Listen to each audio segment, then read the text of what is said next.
ខ្យល់បងស្រទន់បះប្រាសាទចាំងធ្លាក់សំលេងស្ងាត់ប្រាសាទតាឈរយូរឆ្នាំ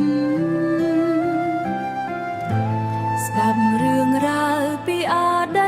តកាលថ្មចាំងប្រេះបែកដូចបេះដូងមនុស្សជួបការបែកបាក់មិនអាចនិយាយប្រាសាទតាក្របីឈរយាមភ្នំដូចជាការពីប្រវត្តិសាស្ត្រអូ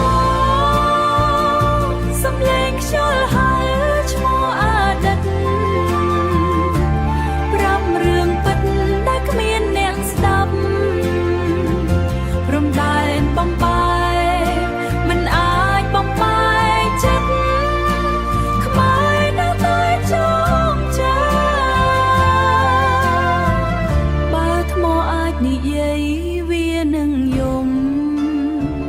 ប្រាប់ពីសង្គ្រាមនិងការបែកបាក់ស្នេហាបុរាណនៅតែរួមក្នុងដីខ្មែរ